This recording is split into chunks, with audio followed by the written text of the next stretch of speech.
दोस्तों आज हम बात करेंगे विलियम शेक्सपियर की। एक एक इम्पॉर्टेंट बात मैं आपको बताऊंगा। बहुत रिसर्च करके मैंने वीडियो को बनाया है और जो बातें मैं आज आपको बताऊंगा ये आपको महंगे से महंगे पेड कोर्सेज में भी नहीं मिलेंगी। बहुत इम्पॉर्टेंट वीडियो है, सभी एग्ज़ाम्स में काम आएगी। चलिए शुरू करते हैं। दोस्तों ऐसा माना जाता है कि शेक्सपियर 23 अप्रैल 1564 में पैदा हुए थे। दुनिया भर की किताबों में यही डेट लिखी हुई है और आपको भी यही डेट याद करनी है। अभी जो आपकी स्क्रीन पर फोटो आ रहा है ये शेक्सपियर का घर है, यहीं पर पैदा हुए थे और इस जगह का नाम है स्ट्रैटफोर्ड अपन एवन। स्ट्रैटफोर्ड गांव का नाम है और वहाँ पर एक एवॉन नाम की रिवर बहती है। ठीक है, एवॉन जो है वो रिवर का नाम है। आज ये जगह टूरिस्ट स्पॉट बन चुकी है, दुनिया भर के लोग यहाँ पर आते हैं। तो शेक्सपियर का जन्म हुआ था 23 अप्रैल 1564 में स्ट्रैटफोर्ड नाम की जगह पर, और स्ट्रैटफोर्ड है इंग्लैंड में।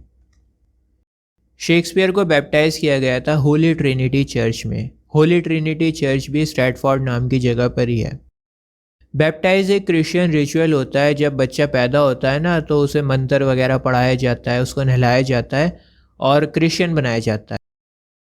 या फिर जब भी कोई क्रिश्चियन बनता है तो फिर उसको पहले बैप्टाइज किया जाता है। तो शेक्सपियर को होली ट्रिनिटी चर्च में बैप्टाइज किया गया था।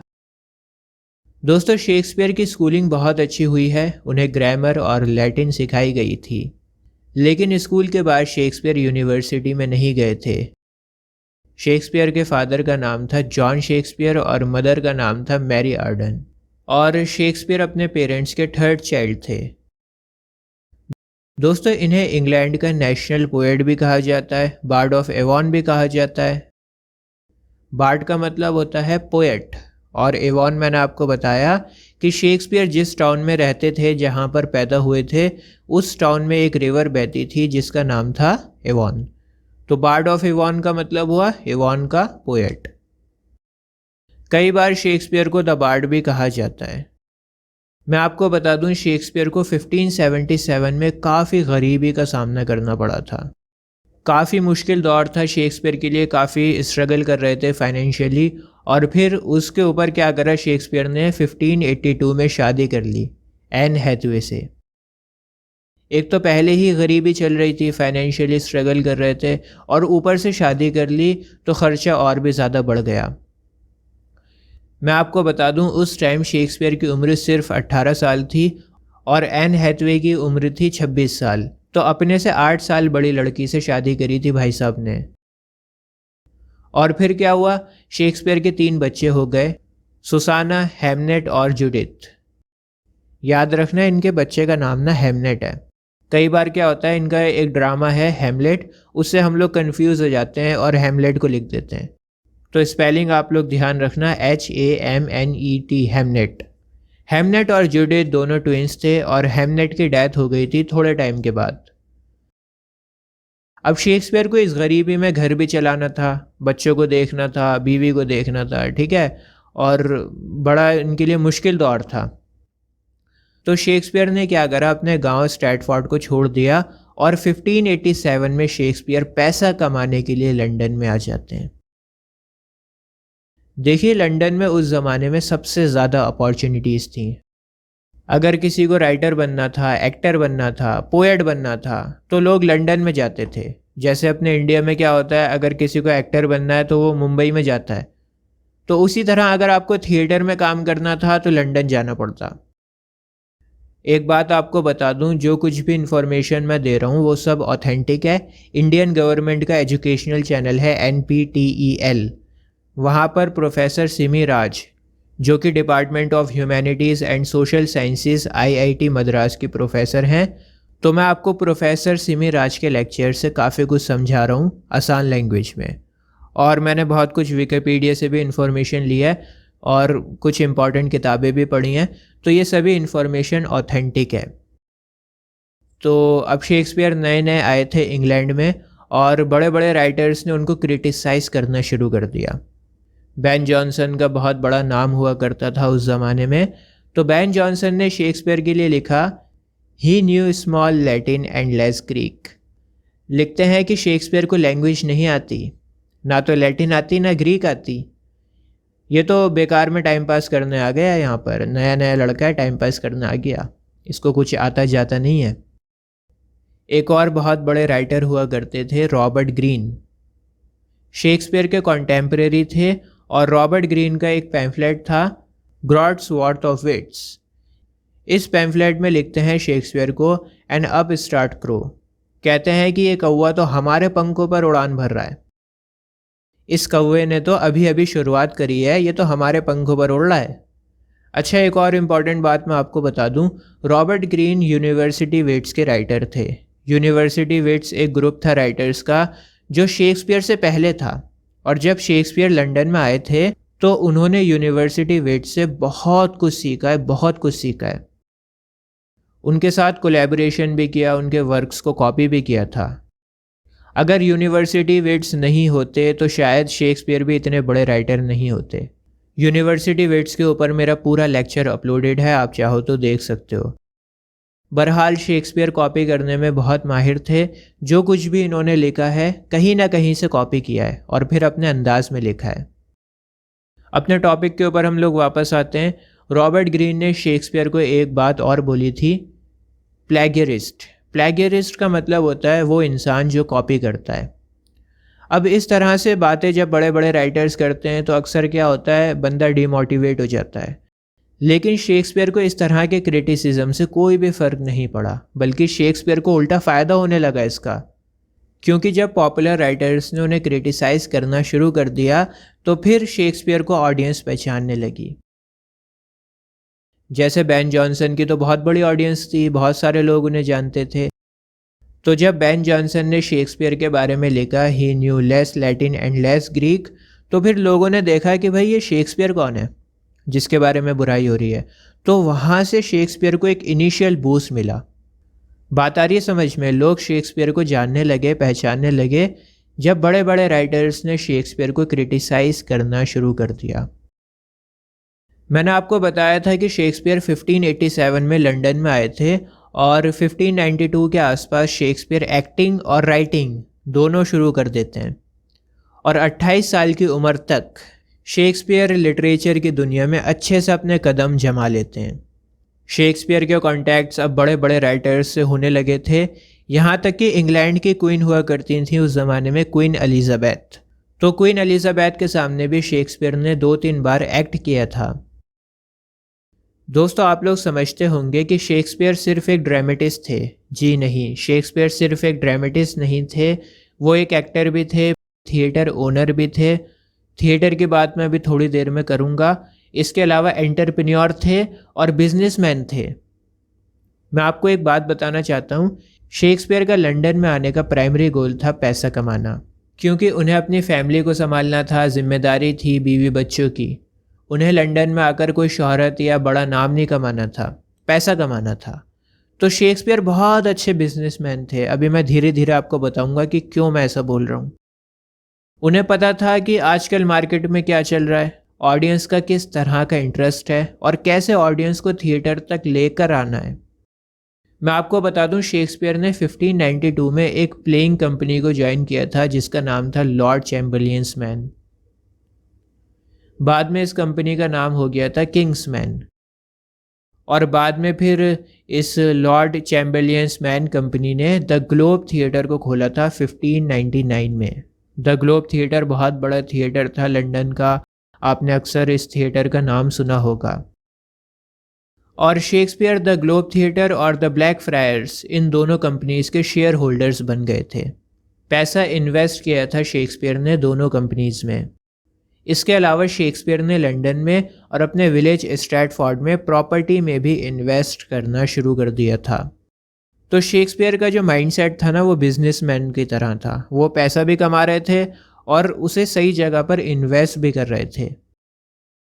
लेकिन हुआ क्या, 1613 में द ग्लोब थिएटर में बहुत भयानक आग लग गई, और उस टाइम शेक्सपियर का प्ले परफॉर्म किया जा रहा था हेनरी VIII। शेक्सपियर को काफ़ी बड़ा झटका लगा, नुकसान भी हुआ आग की वजह से, और उनकी तबीयत भी ख़राब हो गई थी। हालांकि 1614 में थिएटर को दोबारा से रिबिल्ड कर दिया गया था, लेकिन 3 साल के बाद 1616 में उनकी डेथ हो जाती है। एक मज़ेदार बात आपको बताता हूँ, शेक्सपियर पैदा भी हुए थे 23 अप्रैल में और उनकी डेथ भी हुई थी सेम डेट को 23 अप्रैल 1616। ये डेट्स कंफर्म तो नहीं है, लेकिन सारी दुनिया में इन्हीं डेट्स को माना जाता है और आपको भी एग्ज़ाम्स में यही डेट्स को लिखना है। इसके पीछे भी एक लॉजिक है, आपको थोड़ा सा और डिटेल में बताता हूँ, मज़ा आएगा। देखिए, शेक्सपियर को 25 अप्रैल 1616 में दफनाया गया था, ऐसा रिकॉर्ड्स में है, ठीक है। और उस टाइम मरने के लगभग 2 दिन के बाद लाश को दफनाया जाता था। तो इस वजह से ऐसा माना जाता है कि अगर 25 अप्रैल को दफनाया गया था शेक्सपियर को, तो उनकी डेथ 23 अप्रैल को हुई होगी।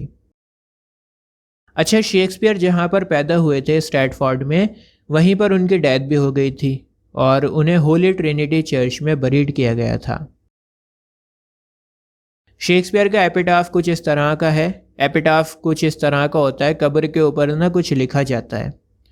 तो अभी आपकी स्क्रीन के ऊपर शेक्सपियर की कब्र है, ओरिजिनल कब्र है, और इसके ऊपर लिखा हुआ है, good friend for Jesus sake forbear to dig the dust enclosed here, blessed be the man that spares these stones and curse be he that moves my bones.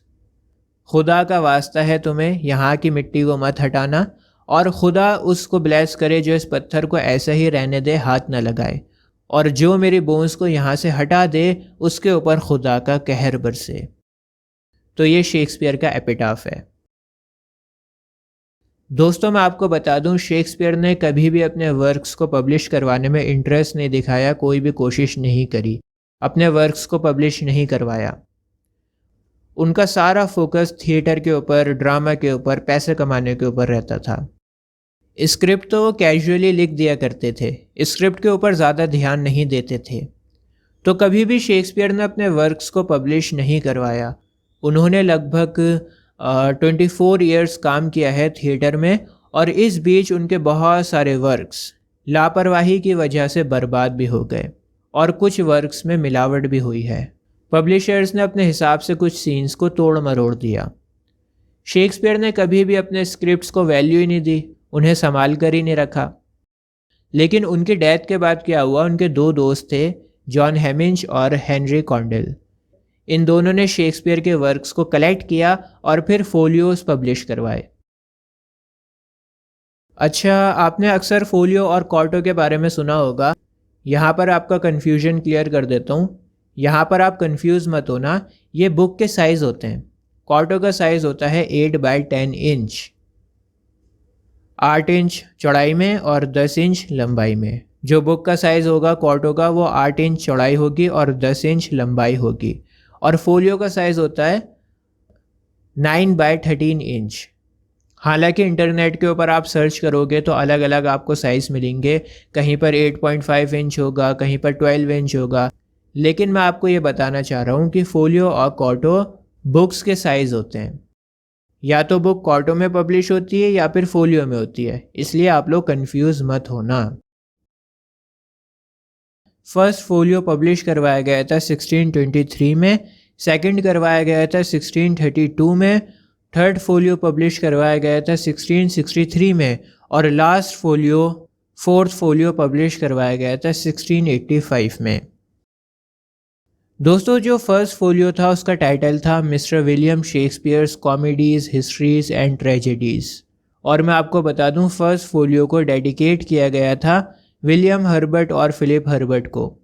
William Herbert और Philip Herbert दोनों भाई थे और इन दोनों भाइयों को first folio dedicate किया गया था। शेक्सपियर ने 154 सोनेट्स को लिखा है, 10 ट्रेजेडीज़ को लिखा है, 17 कॉमेडीज़ लिखी हैं, 10 हिस्ट्री प्लेस को लिखा है और 4 लॉन्ग पोएम्स को लिखा है।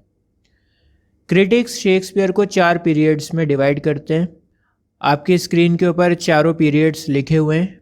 पहला फेज़ है 1588 से 1593 का, दूसरा फेज़ है 1594 से 1600, थर्ड फेज़ आता है 1601 से 1608 और लास्ट फेज़ है 1608 से 1612।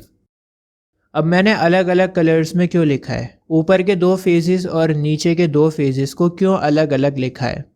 देखिए, मैं आपको बता दूं, शेक्सपियर ने 2 मोनार्क के अंडर काम किया था, क्वीन एलिजाबेथ और दूसरे थे जेम्स फर्स्ट। तो ऊपर के ब्लू कलर में लिखे हुए फेजेस क्वीन एलिजाबेथ के टाइम के हैं। ठीक है, अब मैं आपको बताता हूँ इन फेजेस के बारे में। पहला फेज़ शुरू हुआ था शेक्सपियर का जब शेक्सपियर लंदन में नए नए आए थे। उस ज़माने में यूनिवर्सिटी वेट्स के राइटर हुआ करते थे जॉन लिली, और जॉन लिली ने शेक्सपियर को बहुत ज़्यादा इन्फ्लुएंस किया था। पहले फेज़ में शेक्सपियर ने सीखा है। देखो, शेक्सपियर को इतना ज़्यादा एक्सपीरियंस नहीं था, वो यूनिवर्सिटी में नहीं गए थे, उन्होंने मोटी मोटी बड़ी बड़ी किताबें नहीं पढ़ी थी। ठीक है, तो नए नए आए थे लंदन में, और फर्स्ट फेज़ जो था उनका वो लर्निंग था, सीख रहे थे वो। लेकिन जो सेकंड फेज़ था वो बहुत बढ़िया था। फर्स्ट फेज़ में शेक्सपियर ने बहुत कुछ कॉपी किया था, लेकिन सेकंड फेज़ में हमें ओरिजिनलिटी देखने को मिलती है। हालांकि कॉपी तो उन्होंने सेकंड फेज़ में भी किया है, लेकिन सेकंड फेज़ में आप इतनी आसानी से नहीं बता सकते कि कौन सा वर्क कहाँ से कॉपी किया गया है। ठीक है, सेकंड फेज़ में राइटिंग्स में थोड़ी सी ओरिजिनलिटी ज़्यादा आ जाती है। आप इतनी आसानी से पता नहीं लगा पाओगे कि कौन सा वर्क कहाँ से चोरी किया गया है। अब आता है third phase. Third phase golden phase था शेक्सपियर का। अपने पीक पर थे शेक्सपियर इन दिनों। बड़ी बड़ी ट्रेजेडीज़ जैसे Julius Caesar, Hamlet, Othello, King Lear, Macbeth, Antony and Cleopatra, सभी इन्होंने थर्ड फेज़ में लिखी हैं। थर्ड फेज़ में आपको ह्यूमन बीइंग की डार्कर साइड देखने को मिलेगी। इन प्लेज में आपको डिस्ट्रक्टिव इमोशंस देखने को मिलेंगे। इंसानों के गुनाह, इंसानों की कमज़ोरियों को बयां किया गया है। तो दोस्तों, थर्ड फेज़ में एक ट्रांसफॉर्मेशन था। पहला वाला जो फेज़ था ना शेक्सपियर का, उसमें उन्होंने माइंडलेस बेतुकी कॉमेडीज़ को लिखने की कोशिश करी है। लेकिन थर्ड फेज़ में ये ट्रेजेडी के ऊपर आ गए थे, और ट्रेजेडी इन्होंने बेहतरीन लिखी है, और इन्हीं प्लेस की वजह से शेक्सपियर को जाना जाता है। अब जो लास्ट फेज़ था शेक्सपियर का, वो भी इतना कुछ ख़ास नहीं था, क्योंकि लास्ट फेज़ में इन्होंने क्या करा, दोबारा से कॉमेडी की तरफ जाना चाहा। लेकिन इस बार शेक्सपियर ने क्या करा, अपनी ट्रेजेडी के साथ में कॉमेडी को मिलाने की कोशिश करी। फोर्थ फेज़ में शेक्सपियर के राइटिंग्स की क्वालिटी एकदम से गिर गई थी। इन्होंने क्या करा, कॉमेडी भी करने की कोशिश करी और ट्रेजेडी भी करने की कोशिश करी। ट्रेजी कॉमेडी प्लेस को लिखा। कुछ क्रिटिक्स का ऐसा भी मानना था कि इस दौरान शेक्सपियर के घर में कुछ लोगों की डेथ हो गई थी, और शेक्सपियर शेयर होल्डर थे द ग्लोब थिएटर के, तो वहाँ पर भी आग लग गई थी, जिसकी वजह से शेक्सपियर फोकस नहीं कर पाए अपने राइटिंग्स के ऊपर। दोस्तों, शेक्सपियर एक्टर भी बनना चाहते थे। इंग्लैंड में उन्होंने अपने खुद के 2 प्लेस में एक्टिंग करी है। जिन प्लेस में उन्होंने एक्टिंग करी है उनका नाम था एज यू लाइक इट और हैमलेट। इन दोनों प्लेस में शेक्सपियर ने एक्ट किया था। एज यू लाइक इट में एडम के रोल को प्ले किया है, और हैमलेट में घोष के प्ले को रोल किया है। दोस्तों, इसके अलावा शेक्सपियर ने 154 सोनेट्स को लिखा था। सोनेट 1 से लेकर 126 तक के सोनेट्स को कहा जाता है फेयर यूथ सोनेट्स। 127 से 152 तक के सोनेट्स को कहा जाता है द डार्क लेडी सोनेट्स, और 153 और 154 सोनेट्स को कहा जाता है द ग्रीक सोनेट्स। अब जो पहला वाला कलेक्शन था द फेयर यूथ सोनेट्स, इसमें एक यंग मैन है, और उस यंग मैन से पोएट की बहुत अच्छी फ्रेंडशिप है। मैं आपको बता दूं, सोनेट 1 से 126 सोनेट्स को डेडिकेट किया गया था मिस्टर WH को। इनको अर्ल ऑफ साउथहैम्पटन भी कहा जाता है, और हेनरी व्रिट्सले भी कहा जाता है। ठीक है, एक ही आदमी है, अलग अलग नाम है। तो इनको डेडिकेट किया गया था फेयर यूथ सोनेट्स। दूसरा है द डार्क लेडी सोनेट्स। दोस्तों, डार्क लेडी कहा जाता है मैरी फिटन को। मैरी फिटन एक इटालियन डांसर थीं और क्वीन एलिजाबेथ के कोर्ट में डांस किया करती थीं। ऐसा कहा जाता है कि शेक्सपियर मैरी फिटन को लाइक करते थे, और उन्हीं के लिए इन्होंने इन सोनेट्स को लिखा है। अब हम बात करेंगे फीचर्स ऑफ शेक्सपियर्स ड्रामा की। शेक्सपियर के ड्रामा का सबसे पहला फीचर है वैरायटी, रेंज और वर्सेटैलिटी। दोस्तों, जो रेंज और वैरायटी शेक्सपियर के पास में थी ना, वो किसी के पास में नहीं थी। ये देखो, पूरा चार्ट आ रहा है आपकी स्क्रीन के ऊपर। कितने सारे कॉजेज़ थे शेक्सपियर के पास अपने कैरेक्टर्स को मारने के। इंग्लिश लिटरेचर में कोई दूसरा राइटर ऐसा नहीं है जिसके पास इतने सारे कॉजेज़ हों अपने करेक्टर्स को मारने के। तो बहुत बड़ी रेंज थी इनके पास, वैरायटी थी। दूसरा सबसे बड़ा फीचर था शेक्सपियर का एक्सीलेंट कमांड ओवर लैंग्वेज। जब भी हम बात करते हैं तो जॉन मिल्टन का नाम ज़रूर आता है, लेकिन क्या आपको पता है कि शेक्सपियर ने 15,000 वर्ड्स की रिच वोकेबलरी यूज़ करी है अपने वर्क्स में, और जॉन मिल्टन की वोकेबलरी इसकी आधी भी नहीं है। सोच के देखिए, आजकल हम जो पॉपुलर फ्रेजेस और वर्ड्स यूज़ करते हैं ना, उनमें से बहुत सारे शेक्सपियर ने ही इन्वेंट किए हैं। जैसे कहते हैं ना, प्यार अंधा होता है, लव इज़ ब्लाइंड, अंत भला तो सब भला, naked truth, a brave new world, knock knock who is there, as you like it. तो इनकी जो वोकेबलरी रही है बहुत ज़्यादा रिच रही है। इसके अलावा शेक्सपियर ग्राउंडिंग्स के ऊपर भी बहुत ज़्यादा ध्यान देते थे। ग्राउंडिंग्स यानी वो लोग जिनके पास टिकट्स ख़रीदने के पैसे नहीं थे। तो शेक्सपियर क्या करते थे, इन लोगों को कम दाम में, कम पैसों में एंट्री दिलवा दिया करते थे, और फिर ये लोग ज़मीन के ऊपर बैठते थे। इनको सीट नहीं मिलती थी, ग्राउंड के ऊपर बैठते थे। इसका फ़ायदा शेक्सपियर को इस तरह से हुआ कि बहुत सारे लोग प्लेस को देखने आने लगे, और भीड़ जो होती है ना, वो भीड़ को खींचती है। जब लोगों ने देखा कि इतनी भीड़ लगी हुई है, तो चलो हम भी देखते हैं, ऐसा क्या है भाई यहाँ पर, चलो हम भी देखते हैं जब इतने लोग देख रहे हैं तो कहने का ये मतलब है कि भीड़ भीड़ को लेकर आती है। इसका बहुत ज़्यादा फ़ायदा हुआ था शेक्सपियर को, लेकिन बाकी राइटर्स ने ग्राउंडिंग्स के ऊपर कोई भी ध्यान नहीं दिया। मैंने आपसे वीडियो में तभी कहा था कि शेक्सपियर राइटर कम बिजनेसमैन ज़्यादा थे, इनका दिमाग बिजनेस में ज़्यादा चलता था। दोस्तों, अभी आपको critical comments on William Shakespeare, dates of plays, settings of plays, Shakespeare's के फूल्स या फिर क्लाउन्स, और chief sources of Shakespeare's plays के बारे में बताऊंगा। यहाँ से हमेशा क्वेश्चंस बनते हैं, एग्जामिनर के फेवरेट होते हैं ये वाले क्वेश्चंस, और आपके हर एग्जाम्स में काम आएंगे। बहुत ज़रूरी है इन सबको नोट कर लेना। लेकिन पहले मैं आपको HOLM होम के बारे में बताऊंगा। H for Hamlet, O for Othello, L for King Lear और M फॉर मैकबेथ। ये 4 ट्रेजेडीज़ हैं जिनकी वजह से शेक्सपियर को पूरी दुनिया में याद किया जाता है। अब मैं आपको क्या कर रहा हूँ, इन चारों ट्रेजेडीज़ की 10-10 मिनट की समरी, ब्रीफ समरी आपको सुनाने जा रहा हूँ। बहुत इंपॉर्टेंट है और एक फ़िल्म की तरह चलेगी। आपको लगेगा कि आप कोई फ़िल्म देख रहे हो, और आपको चारों की कहानी आसानी से समझ में आ जाएगी। तो चलिए आप देखिए, बहुत इंपॉर्टेंट है और इन्जॉय करिए, उसके बाद हम बात करेंगे।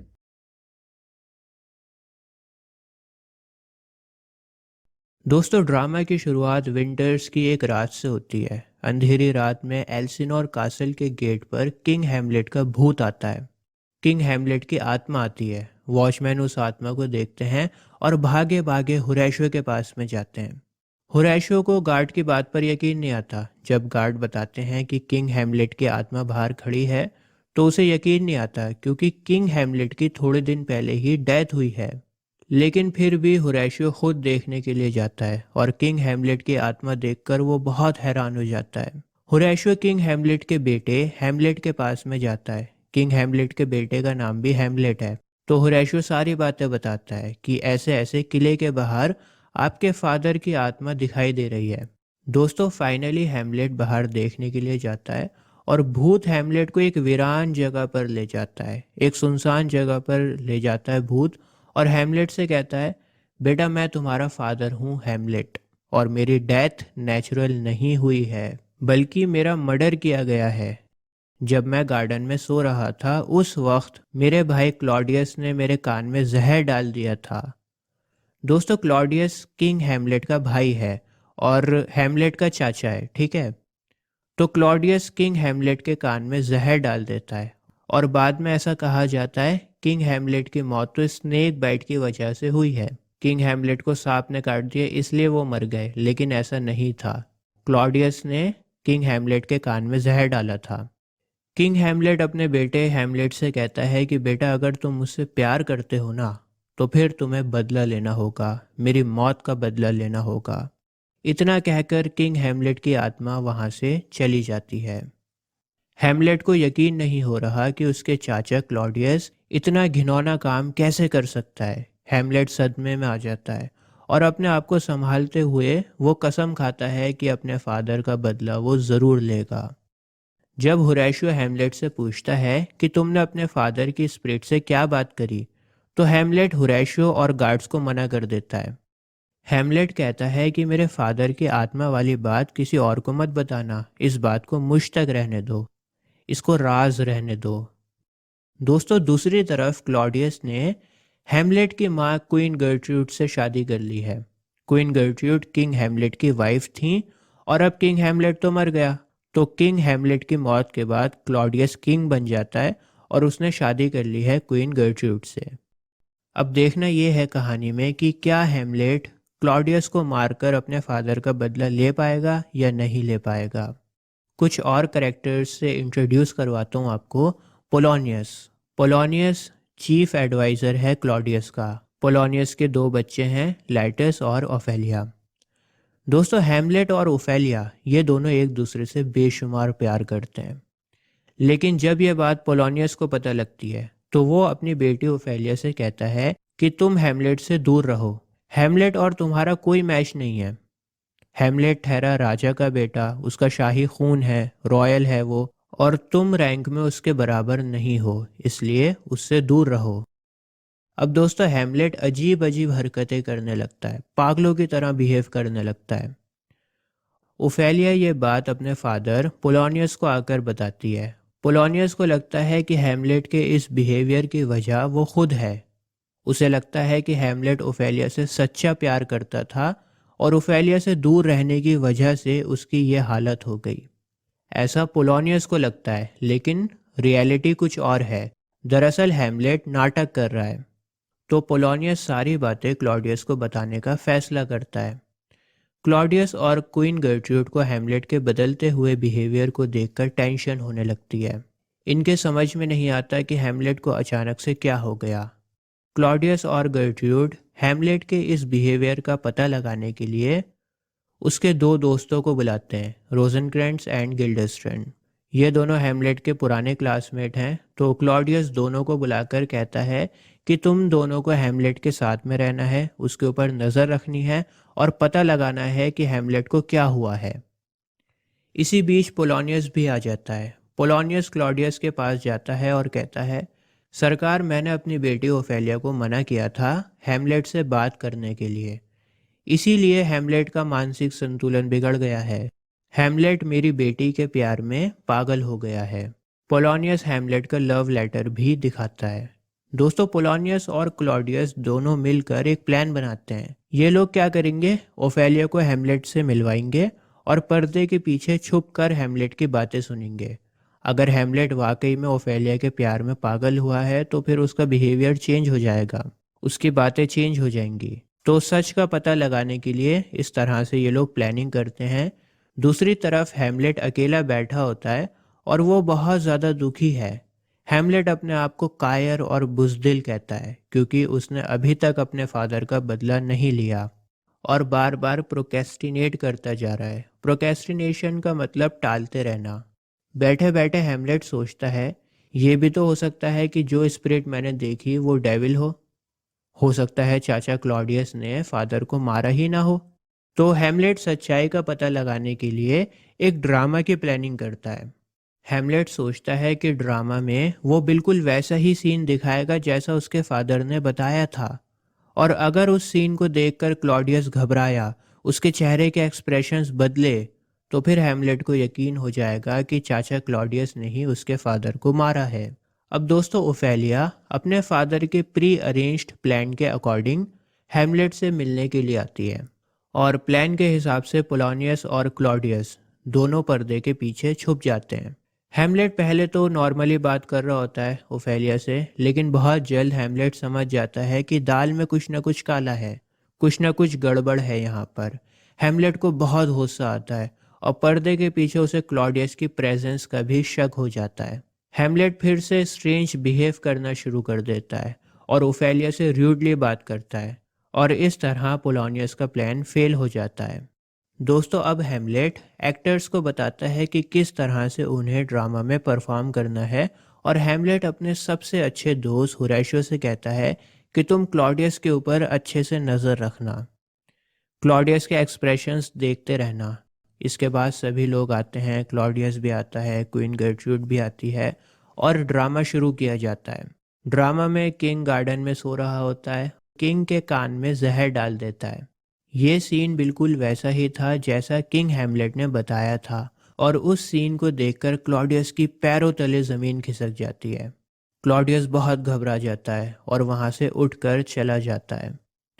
अब हैमलेट को पक्का यकीन हो गया था कि क्लॉडियस ने ही उसके फादर को जान से मारा है और उसकी माँ को सेड्यूस कर रहा है।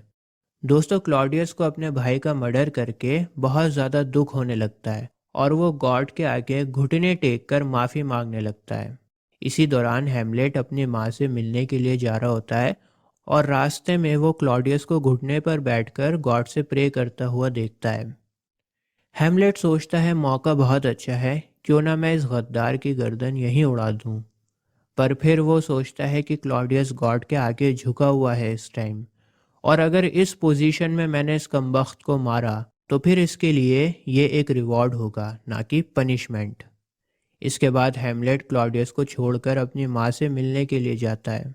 दोस्तों, पोलोनियस पर्दे के पीछे छुप जाता है क्वीन गर्ट्रूड और हैमलेट की बातें सुनने के लिए। हैमलेट और क्वीन गर्ट्रूड के बीच में काफ़ी हॉट वर्ड्स एक्सचेंज होते हैं। इसी बीच पर्दे के पीछे से आवाज़ें आने लगती हैं। हैमलेट को लगता है कि पर्दे के पीछे क्लॉडियस छुपा हुआ है। हैमलेट अपनी तलवार निकालता है और पर्दे में घुसा देता है, लेकिन पर्दे के पीछे पोलोनियस होता है। दोस्तों, पोलोनियस की मौत हो जाती है। जब यह बात किंग क्लॉडियस तक पहुंचती है तो किंग क्लॉडियस हैमलेट को बैनिश कर देता है। हैमलेट को सज़ा मिलती है कि वो अपने दोस्त रोजनक्रैंट्स और गिल्डेंस्टर्न के साथ में इंग्लैंड चला जाएगा।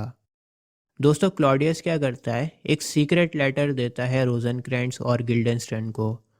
वो लेटर लिखा गया है इंग्लैंड के राजा के लिए और उस लेटर में लिखा हुआ है, जैसे ही हैमलेट इंग्लैंड में पहुंचे उसे जान से मार दिया जाए। इसके बाद हैमलेट अपनी माँ को गुड बाय बोलता है और अपने दोनों मक्कार दोस्तों के साथ इंग्लैंड रवाना हो जाता है। दोस्तों, इसी बीच ओफेलिया को जब पता लगता है कि उसके फादर मर चुके हैं तो फिर वो पागल हो जाती है। दूसरी तरफ पोलोनियस के बेटे लॉर्टियस ने अपनी आर्मी तैयार कर ली है और लाइटस क्लॉडियस से लड़ने के लिए आ रहा है। लाइटस को लगता है कि उसके फादर को क्लॉडियस ने मारा है, इसलिए वो क्लॉडियस से लड़ने के लिए आ रहा है। लाइटस किंग क्लॉडियस से रूडली बात करता है, लेकिन क्लॉडियस बहुत ही मक्कार इंसान है। क्लॉडियस बहुत ही प्यार से, काइंडनेस से रिप्लाई करता है। क्लॉडियस अपना दुख जताता है पोलोनियस की मौत पर और लाइटस को थोड़ा शांत करता है। धीरे धीरे बातों में उलझाकर क्लॉडियस लाइटस को यकीन दिलवा देता है कि तुम्हारे फादर को हैमलेट ने मारा है, मैंने नहीं मारा तुम्हारे फादर को, हैमलेट ने मारा है, और तुम्हारी सिस्टर के पागलपन का जिम्मेदार भी हैमलेट ही है। तो दोस्तों, अब लाइटस किंग क्लैडियस का दोस्त बन जाता है और ये दोनों हैमलेट के दुश्मन बन चुके हैं। दूसरी तरफ हैमलेट होरेशियो को लेटर भेजता है जिसमें लिखा होता है कि जिस पानी के जहाज से मैं इंग्लैंड जा रहा था उस जहाज पर समुंदरी लुटेरों ने हमला कर दिया है और अब मैं डेनमार्क वापस आ चुका हूँ। किंग क्लॉडियस जब लेटर को पढ़ता है तो वो सोचता है क्यों ना लाइटस के हाथों हैमलेट को जान से मरवा दिया जाए। लाइटस बहुत ज़्यादा गुस्से में है, तो चलो इसके गुस्से का फ़ायदा उठाते हैं और लाइटस के हाथों ही हैमलेट को मरवा देते हैं। क्लॉडियस लाइटस से कहता है कि मैं तुम्हारे और हैमलेट के बीच में एक फ्रेंडली मैच करवाऊंगा और मैं तुम्हारी तलवार पर जहर लगा दूंगा। फ्रेंडली मैच में तुम्हें हैमलेट की हल्के से खरोच मारनी होगी और तुम्हारी तलवार पर लगा जहर उसकी बॉडी में चला जाएगा और वो मर जाएगा। क्लॉडियस एक बैकअप प्लान भी तैयार करता है। क्लॉडियस वाइन में जहर मिला देगा। अगर बाय चांस हैमलेट जहरीली तलवार से नहीं मरा तो फिर क्लॉडियस ये जहरीली वाइन उसको पिला देगा। मैच के बाद जब हैमलेट थक जाएगा तो वो ड्रिंक मांगेगा, तो क्लॉडियस उसे ये जहरीली ड्रिंक दे देगा। ये लोग प्लानिंग कर रहे होते हैं और इसी बीच क्वीन गर्ट्रूड आती है और बताती है कि ओफेलिया ने रिवर में छलांग लगा ली है और वो डूबकर मर चुकी है। लाइटस अपनी बहन की मौत का सुनकर बहुत दुखी हो जाता है और अब उसमें हैमलेट से बदला लेने की आग और भी ज़्यादा भड़क चुकी थी। ओफेलिया की बॉडी को दफनाया जा रहा होता है और तभी हैमलेट वापस लौट कर आता है। हैमलेट को नहीं पता था कि ओफेलिया मर चुकी है और उसकी बॉडी को दफनाया जा रहा है। दोस्तों, लाइटस बहुत नाराज़ होता है क्योंकि ओफेलिया को प्रॉपर ब्यूरियल सेरेमनी तक नहीं दी गई। दरअसल प्रीस्ट का ये कहना था कि ओफेलिया नेचुरल डेथ नहीं मरी, लेकिन फिर भी किंग के ऑर्डर्स पर हमने इसे दफना दिया, लेकिन इसके बाद और कोई सेरेमनी नहीं होगी, ऐसा प्रीस्ट बोलते हैं। इसी बीच हैमलेट को पता लग जाता है कि ये लाश जो दफन हुई है ये ओफेलिया की थी। हैमलेट भागता हुआ आता है और ओफेलिया की कब्र से चिपट जाता है। ओफेलिया की कब्र पर लाइटस और हैमलेट की लड़ाई हो जाती है। हैमलेट कहता है कि मैं ओफेलिया से इतना प्यार करता हूँ जितना 40,000 भाई भी नहीं कर सकते। होरेशियो हैमलेट को संभालता है, बीच बचाव करता है, लड़ाई को रुकवाता है और हैमलेट को अपने साथ लेकर जाता है। और किंग क्लॉडियस लाइटस को संभालता है। किंग क्लॉडियस लाइटस को प्लान के बारे में बताता है और उसे शांत करने की कोशिश करता है। दोस्तों, हैमलेट अपने दोस्त होरेशियो को बताता है कि किंग क्लॉडियस ने इंग्लैंड के राजा को लेटर लिखा था मुझे मारने का, लेकिन मैंने बहुत चालाकी से उस लेटर में अपना नाम मिटा दिया और अपने फ्रेंड रोजनक्रैंट्स और गिल्डेस्टर्न का नाम उस लेटर पर लिख दिया। इसी बीच हैमलेट के पास किंग क्लॉडियस का मैसेज आता है। क्लॉडियस कहता है कि जो हुआ भूल जाओ और आपस में दोस्ती करने के लिए लाइटस से फ्रेंडली मैच कर लो। हैमलेट इनविटेशन को एक्सेप्ट कर लेता है और फाइनली लाइटस और हैमलेट का मैच शुरू होता है। शुरुआत में हैमलेट कुछ पॉइंट्स गेन कर लेता है, लेकिन फिर लाइटस जोर से अटैक करता है और अपनी जहरीली तलवार से हैमलेट को घायल कर देता है। इसके बाद रूल्स के अकॉर्डिंग तलवारें एक्सचेंज हो जाती हैं और अब जहरीली वाली तलवार हैमलेट के पास में थी। हैमलेट भी जहरीली तलवार से लाइटस को घायल कर देता है। क्वीन गर्ट्रूड मैच देखते हुए टेंशन में आ जाती है और वो पॉइजन वाली ड्रिंक को पी जाती है। जहरीली ड्रिंक बनाई तो हैमलेट के लिए गई थी, लेकिन उसे क्वीन गर्ट्रूड पी जाती है। ड्रिंक पीते ही क्वीन गर्ट्रूड बेहोश हो जाती है। क्लॉडियस समझ जाता है कि गर्ट्रूड ने जहरीली ड्रिंक पी ली है। क्लॉडियस बहाना बनाता है कि तुम दोनों का खून देखकर क्वीन गर्ट्रूड बेहोश हो गई है, लेकिन तभी क्वीन गर्ट्रूड चिल्लाती है, no no, it's the drink, oh my Hamlet, the drink, I am poisoned. Hamlet चिल्लाता है, किसी ने धोखा दिया है, गद्दारी करी है। लाइटस को क्वीन गर्ट्रूड की हालत देखकर बहुत दुख होता है और लाइटस सब कुछ सच सच बता देता है हैमलेट को। जहरीली तलवार और पॉइजन ड्रिंक दोनों के बारे में बता देता है और क्लॉडियस को इस घिनौनी हरकत का जिम्मेदार बताता है। हैमलेट का बिहेवियर एकदम से बदल जाता है और वो जहरीली तलवार क्लॉडियस के घुसा देता है। इसके बाद हैमलेट क्लॉडियस के मुंह को चीरता है और बची हुई जहरीली ड्रिंक उसके मुंह में डाल देता है। दोस्तों, हैमलेट का दोस्त होरेशियो भी बची हुई जहरीली ड्रिंक के कतरे पीना चाहता है और हैमलेट के साथ ही मर जाना चाहता है, लेकिन हैमलेट होरेशियो को रोक लेता है। हैमलेट कहता है कि अगर तुम भी मर जाओगे तो लोगों को सच्चाई कौन बताएगा, मेरा नाम बदनाम हो जाएगा, लोग कहेंगे कि मैंने अपने चाचा के साथ गलत किया है। तुम्हें जिंदा रहना होगा होरेशियो और लोगों को सच बताना होगा। तुम्हें इस जालिम दुनिया में जीना होगा मेरी कहानी बताने के लिए। और फाइनली हैमलेट मर जाता है। दोस्तों, इसी दौरान नॉर्वे का प्रिंस फॉर्टिनब्रस आ जाता है अपनी आर्मी लेकर डेनमार्क, लेकिन वो देखता है कि डेनमार्क में तो सभी लोग मरे पड़े हैं। किंग क्लॉडियस भी मरा हुआ है, हैमलेट भी मरा हुआ है, लाइटस भी मरा हुआ है और क्वीन गर्ट्रूड भी। पूरी रॉयल फैमिली मरी पड़ी है। होरेशियो हैमलेट से किए हुए वादे को पूरा करता है। होरेशियो हैमलेट की सच्ची कहानी फॉर्टिनब्रस को बताता है। इसके बाद नॉर्वे का प्रिंस फॉर्टिनब्रस ऑर्डर देता है कि हैमलेट की बॉडी को एक शहीद सिपाही की तरह उठाकर ले जाया जाए और हैमलेट की रिस्पेक्ट करी जाए। इसी के साथ ये कहानी यहीं पर ख़त्म हो जाती है।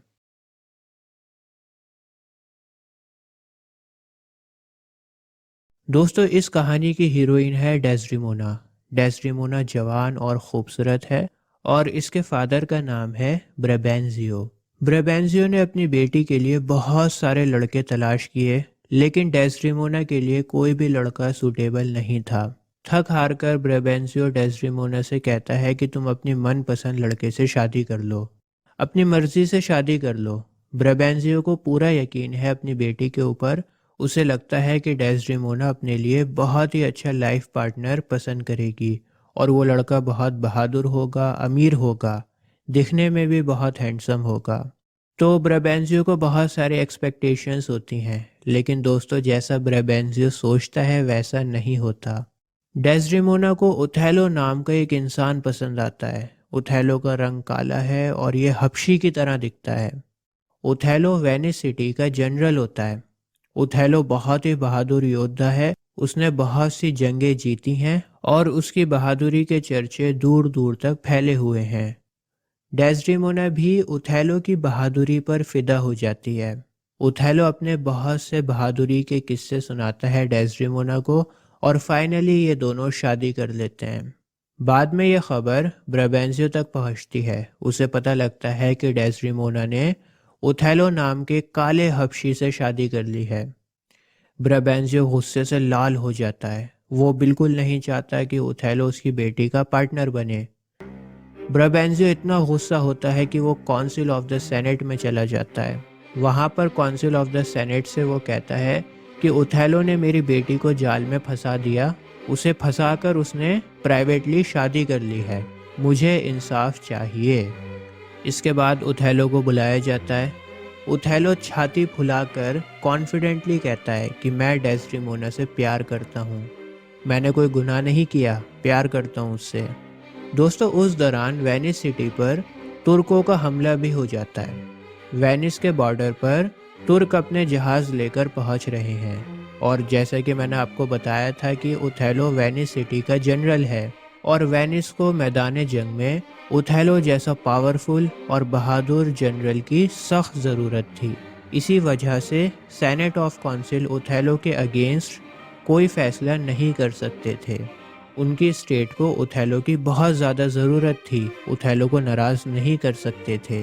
Finally senate of council Othello की शादी को लीगल कर देते हैं और ब्रेबेंजियो को भी ना चाहते हुए ओथेलो को अपना सन इन लॉ मानना पड़ता है। अब दोस्तों ओथेलो तुर्कों से लड़ने के लिए तैयारी करने लगता है और ओथेलो अपने साथ डेस्डेमोना को भी ले जाता है। लेकिन दोस्तों जो जहाज़ तुर्कों के वेनिस शहर में आ रहे थे वो जहाज़ तूफान की वजह से बर्बाद हो जाते हैं और इसी वजह से बिना किसी लड़ाई के ही वेनिस सिटी जीत जाती है। कोई लड़ाई नहीं होती और वो लोग जीत जाते हैं क्योंकि तुर्कों के जहाज़ को तूफान ने बर्बाद कर दिया है। वेनिस में सभी लोग बहुत खुश होते हैं और पूरी सेना में खुशी का माहौल होता है। ओथेलो की सेना में एक सिपाही है माइकल कैशियो। माइकल कैशियो बहुत ही मजाकिया इंसान है और सभी लोगों को हंसाता रहता है, सभी लोगों को बहुत खुश रखता है, एंटरटेनमेंट करता रहता है सभी का। ओथेलो को माइकल कैशियो बहुत पसंद है और ओथेलो बहुत ज़्यादा ट्रस्ट करता है उसके ऊपर। ओथेलो सोचता है कि माइकल सबको इतना खुश रखता है, हंसाता रहता है, एंटरटेनमेंट करता रहता है, तो क्यों ना मैं माइकल को अपनी वाइफ डेस्डेमोना से मिलवा दूं, इन दोनों की दोस्ती करवा दूं ताकि माइकल डेस्डेमोना को जोक सुना सुना कर हंसाता रहे और डेस्डेमोना बोर ना हो। दोस्तों यहीं से कहानी में गड़बड़ी शुरू हो जाती है। ओथेलो माइकल को डेस्डेमोना से मिलवा देता है और ओथेलो माइकल को लेफ्टिनेंट बना देता है। अब ओथेलो की आर्मी में एक सिपाही और होता है इयागो। इयागो बहुत ही मक्कार है। इयागो को लगता है कि माइकल से सीनियर तो मैं हूँ, माइकल से बड़ा हूँ मैं और लेफ्टिनेंट बनने का नंबर मेरा था। माइकल कहाँ से आ गया बीच में, उसे क्यों बनाया लेफ्टिनेंट। इयागो ओथेलो से बहुत नफरत करने लगता है और उसका दुश्मन बन जाता है और इयागो इस कहानी का विलन है। इयागो ओथेलो के अगेंस्ट एक प्लान बनाता है। दोस्तों ओथेलो की आर्मी जश्न में डूबी हुई होती है। ओथेलो कैशियो से कहता है कि तुम आज रात इंचार्ज बनो यहाँ के। तुम्हें ध्यान रखना है कि आर्मी के जश्न की वजह से यहाँ के लोकल लोगों को कोई प्रॉब्लम ना हो। सभी लोग डिसिप्लिन में रहें, कोई ज़्यादा हल्ला गुल्ला ना करें, तुम ध्यान रखना। तो रात का समय है, कैशियो इंचार्ज है और निगरानी रख रहा है और तभी कैशियो को अकेला देखकर उसके पास में इयागो आ जाता है। इयागो कैशियो को शराब ऑफर करता है। कैशियो शुरू में तो मना कर देता है, लेकिन इयागो के जोर देने पर वो शराब पी लेता है। इयागो कैशियो को खूब सारी शराब पिला देता है और शराब के नशे में कैशियो के कदम लड़खड़ाने लग जाते हैं। कैशियो नशे में चूर होकर ओथेलो की वाइफ डेस्डिमोना की तारीफें करने लग जाता है। दोस्तों, पास में ही एक मोंटेनो नाम का गवर्नर खड़ा होता है। मोंटेनो साइप्रस का गवर्नर है। तो आएगो मोंटेनो और कैशियो की लड़ाई करवा देता है। आपस में इनकी लड़ाई करवा देता है ताकि लड़ाई से शोर हो और शोर से भीड़ जमा हो जाए यहाँ पर। इयागो ने जैसा सोचा था वैसा ही होता है। सभी लोग लड़ाई का शोर सुनकर अपने अपने टेंट से बाहर निकलने लग जाते हैं और भीड़ जमा हो जाती है। इयागो इमरजेंसी अलार्म बजा देता है। अलार्म सुनकर ओथेलो की आंख खुल जाती है और वो कैशियो के पास में आता है। ओथेलो कैशियो को शराब के नशे में चूर देखता है। ओथेलो को कैशियो पर बहुत ज़्यादा भरोसा था, लेकिन अब कैशियो ने उसका भरोसा तोड़ दिया है और उसकी नज़रों में गिर चुका है। ओथेलो ने कैशियो से डिसिप्लिन मेंटेन रखने के लिए कहा था, लेकिन कैशियो खुद शराब पीकर झूम रहा है और झगड़ा कर रहा है। ओथेलो कैशियो को अच्छे से डांटता है, खूब डांटता है और उसकी लेफ्टिनेंट की पोस्ट छीन लेता है। और इस तरह इयागो का पहला प्लान कामयाब हो जाता है, लेकिन अभी तो सिर्फ शुरुआत थी। इयागो के शातिर दिमाग में अभी बहुत कुछ चल रहा था।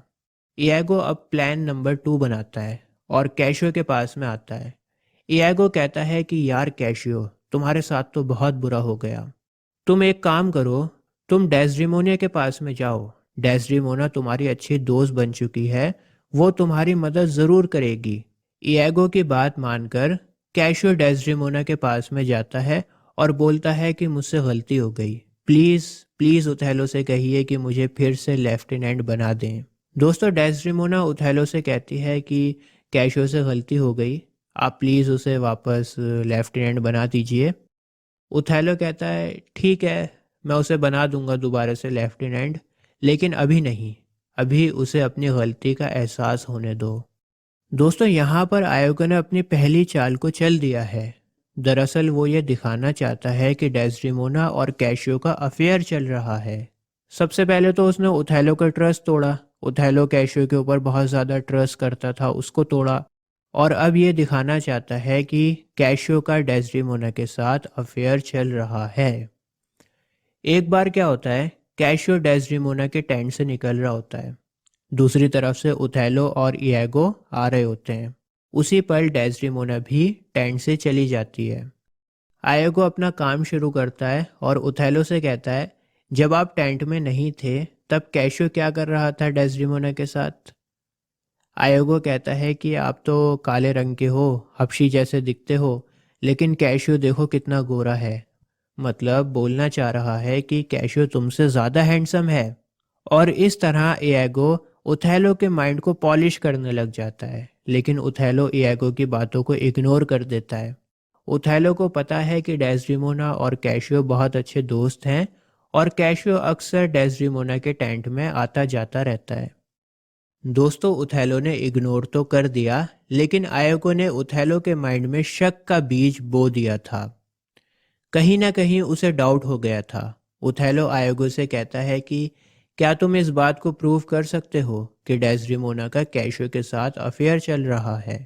इयागो कॉन्फिडेंटली कहता है, बिल्कुल प्रूव कर सकता हूँ।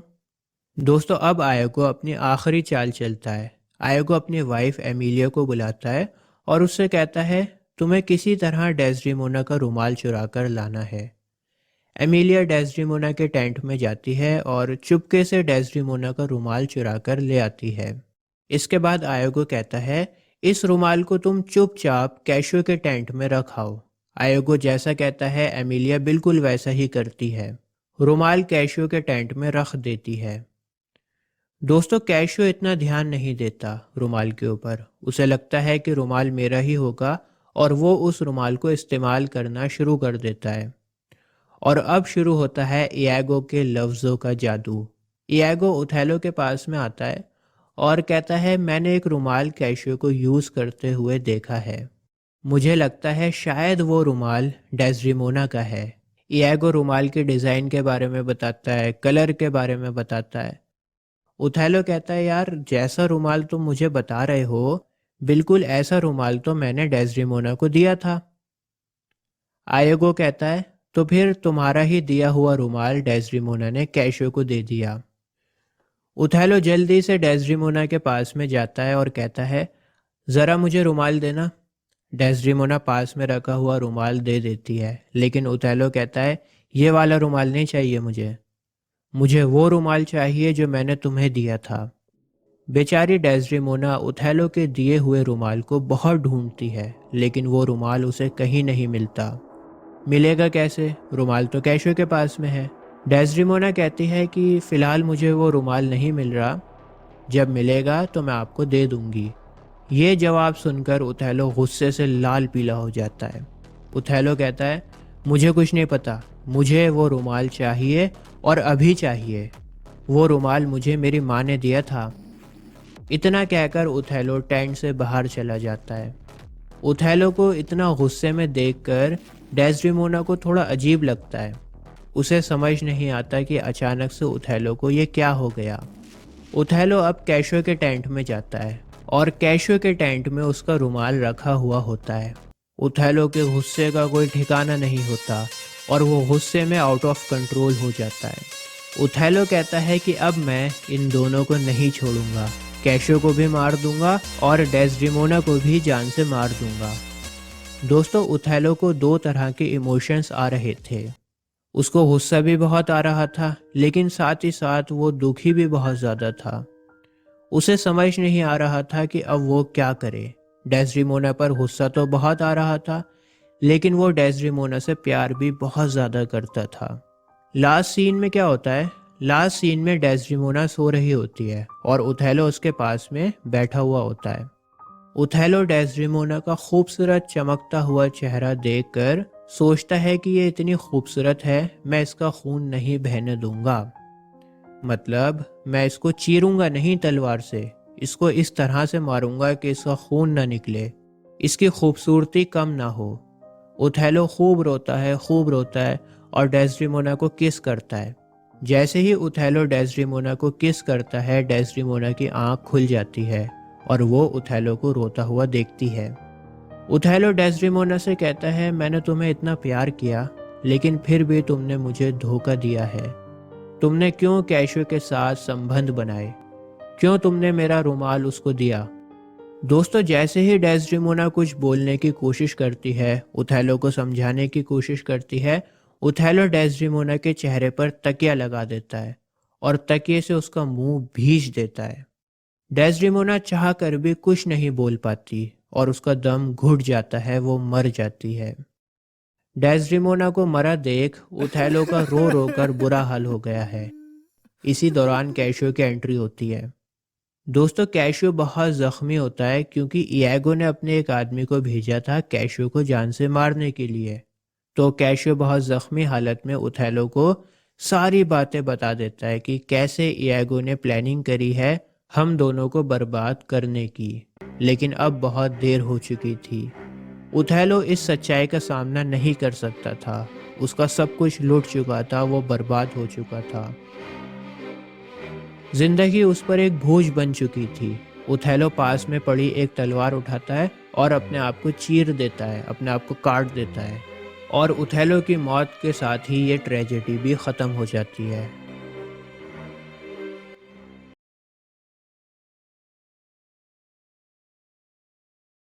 दोस्तों, ये कहानी एक बूढ़े राजा की है जिसका नाम है किंग लियर। किंग लियर की 3 बेटियां होती हैं। किंग लियर बहुत बूढ़ा हो गया है, तो उसे ऐसा लगता है कि अब वक्त आ गया है कि मैं अपनी सारी प्रॉपर्टी को अपनी तीनों बेटियों में बांट दूं। और अब मैं बूढ़ा हो गया हूं, मुझे आराम चाहिए। तो किंग लियर क्या करता है, एक सेरेमनी को प्लान करता है और अपनी बेटियों से कहता है कि तुम्हें बताना होगा कि तुम में से सबसे ज़्यादा प्यार मुझे कौन करता है। अपने प्यार को जाहिर करना होगा और जो बेटी मुझसे सबसे ज़्यादा प्यार करती होगी, जो बेटी अपने प्यार का सबसे ज़्यादा इजहार करेगी, उसे मैं अपनी सबसे ज़्यादा प्रॉपर्टी को दूंगा। दोस्तों, यहाँ पर मैं आपको बता दूं कि गोनेरिल और रैगन ये दोनों बेटियाँ बहुत ही मक्कार हैं, लेकिन जो सबसे छोटी बेटी है कॉर्डेलिया, वो किंग लियर से सच्ची मोहब्बत करती है। तो दोस्तों गॉनरिल और रैगन दोनों ढोंग करती हैं, ड्रामेबाजी करती हैं और अपने बाप से कहती हैं कि हम तो सबसे ज़्यादा प्यार आपसे ही करते हैं, इस जहां में सबसे ज़्यादा अजीज़ आप ही हो हमारे लिए। दोस्तों ये सब बातें सिर्फ प्रॉपर्टी पाने के लिए कर रही हैं ये दोनों। असलियत में ये दोनों अपने फादर से प्यार नहीं करती, दोनों ड्रामेबाज और मक्कार हैं। लेकिन दोस्तों किंग लियर की जो सबसे छोटी वाली बेटी है कॉर्डेलिया, वो इस सेरेमनी में पार्टिसिपेट करने से मना कर देती है। जब उसकी टर्न आती है तो वो कहती है कि मैं अपने फादर से उतना ही प्यार करती हूँ जितना एक बेटी को करना चाहिए, ना कम ना ज़्यादा। She says that she loves Lear no more no less than she should as a daughter. दोस्तों ये बात सुनकर किंग लियर बहुत गुस्सा हो जाता है, क्योंकि किंग लियर को अपनी तारीफ़ें सुनना बड़ा पसंद है, उसे अपनी चापलूसी पसंद है, फ्लैटरिंग पसंद है। लेकिन किंग लियर की जब सबसे छोटी वाली बेटी इस तरह की बात करती है तो किंग लियर बड़ा नाराज़ हो जाता है और किंग लियर कहता है कि तुम्हें एक फूटी कौड़ी नहीं मिलेगी। अब दोस्तों किंग लियर के दरबार में एक वफादार दरबारी होता है जिसका नाम है कैंट। कैंट कॉर्डेलिया का पक्ष लेता है और कहता है हुजूर आप ये गलत कर रहे हो, आपकी छोटी बेटी के साथ आप ये गलत कर रहे हो। इस बात पर किंग लियर और भी ज़्यादा फ्रस्ट्रेटेड हो जाता है। किंग लियर कैंट को कहता है कि दफ़ा हो जाओ यहाँ से, और किंग लियर कैंट को बैनिश कर देता है। दोस्तों किंग लियर के दरबार में प्रिंस ऑफ फ्रांस भी होता है। प्रिंस ऑफ फ्रांस को कॉर्डेलिया की अच्छे से आदत पता होती है, उसे पता है कि कॉर्डेलिया कितनी अच्छी लड़की है। तो प्रिंस ऑफ फ्रांस कॉर्डेलिया से शादी कर लेता है और उसे अपने साथ ले जाता है। हालांकि कॉर्डेलिया को कोई भी दहेज नहीं मिला, बिना दहेज के ही प्रिंस ऑफ फ्रांस उससे शादी कर लेता है और अपने साथ ले जाता है। अब दोस्तों किंग लियर की जो दो बेटियां होती हैं उन दोनों में किंग लियर की प्रॉपर्टी बढ़ जाती है। किंग लियर अपनी बेटियों से कहता है कि मैं और मेरे 100 अमीर दरबारी आधे वक्त गॉरिल के साथ रहेंगे और आधे वक्त रैगन के साथ में रहेंगे। मेरी सेवा करना अब तुम्हारा धर्म है, अब तुम ही मेरी सेवा करोगी। और दोस्तों किंग लियर अपनी बड़ी बेटी गॉनरिल के साथ में रहना शुरू कर देता है। आपको याद है अमिताभ बच्चन की फिल्म बागबान, जिस तरह अमिताभ बच्चन बागबान फिल्म में अपने बच्चों के साथ रहते हैं और फिर धीरे धीरे उनके बच्चे उन्हें सताने लगते हैं, परेशान करने लगते हैं, तो सेम कहानी यहाँ पर भी है। किंग लियर के साथ भी सेम कहानी है। किंग लियर को आप बागबान फिल्म का अमिताभ बच्चन समझ सकते हो। तो दोस्तों किंग लियर को थोड़ा ही टाइम होता है गॉनरिल के साथ रहते हुए और गॉनरिल अपने असली रंग दिखाना शुरू कर देती है। गॉनरिल अपने फादर किंग लियर की कोई भी सेवा नहीं करती, बल्कि उन्हें ताने मारती है। अब दोस्तों जो कैंट होता है, जिसे किंग लियर ने दरबार से बाहर भेज दिया था, वो वापस आ जाता है क्योंकि वो बड़ा वफादार है। लेकिन कैंट ने अपना भेष बदल लिया है और वो एक गरीब देहाती बनकर आया है। दोस्तों कैंट को ये बात पता होती है कि किंग लियर की ये दोनों बेटियां कितनी ज़्यादा मक्कार हैं और ये दोनों किंग लियर की कभी भी सेवा नहीं करेंगी। इसलिए कैंट किंग लियर की सेवा करने के लिए आया है। कैंट ने अपना नाम भी बदल लिया है और कैंट अपना नाम बदलकर कैस रख लेता है। कैस किंग लियर का पर्सनल सर्वेंट बन जाता है और किंग लियर की सेवा करने लगता है और किंग लियर भी कैस को बहुत ज़्यादा पसंद करने लगता है। एक दिन दोस्तों गॉनरिल बहुत ज़्यादा फ्रस्ट्रेटेड हो जाती है अपने फादर से और अपने फादर से आकर चिल्लाकर कहती है कि मैं अब आपको और आपके दरबारियों को बर्दाश्त नहीं कर सकती। किंग लियर अपनी बेटी गॉनरिल के इस लहजे से बहुत गुस्सा हो जाता है और किंग लियर अपने आदमियों के साथ अपनी दूसरी बेटी रैगन के यहाँ पर चला जाता है। किंग लियर अपनी बेटी गॉनरिल को बद्दुआ भी देता है और वो कहता है कि खुदा ऐसी एहसान फरामोश संतान किसी को ना दे। अब दोस्तों गॉनरिल अपनी छोटी बहन रैगन को ख़त लिखती है और ख़त में वो सारी बातें बताती है कि किंग लियर अभी अभी निकले हैं, बड़ा नाराज़ है वो, और अब वो तुम्हारी तरफ आ रहे हैं। गॉनरिल ख़त में ये भी लिखती है कि मुझे किंग लियर से कोई भी प्रॉब्लम नहीं है, लेकिन उनके साथ जो 100 दरबारी हैं ये सब मिलकर मेरा ख़जाना खाली कर देंगे, मेरा बहुत ज़्यादा ख़र्चा हो रहा है। तो ये बात मैंने जब अपने फादर को बताई तो वो भड़क गए, गुस्सा हो गए और अब वो गुस्से में तुम्हारे पास आ रहे हैं अपने आदमियों के साथ।